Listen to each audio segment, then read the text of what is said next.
This is the elevator. It's some building at Cornell University in Ithaca, New York.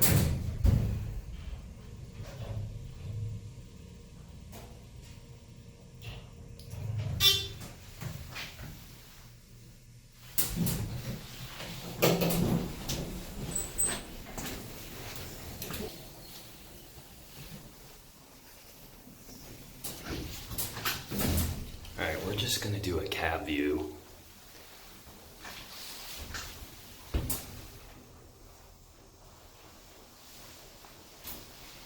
So as you see, it's a pretty basic cab. This is a older Dover Impulse, probably installed in the 80s or maybe the early 90s. Here's your 988 phone, 2,000 mile capacity, and yeah, with that being said, that'll be it.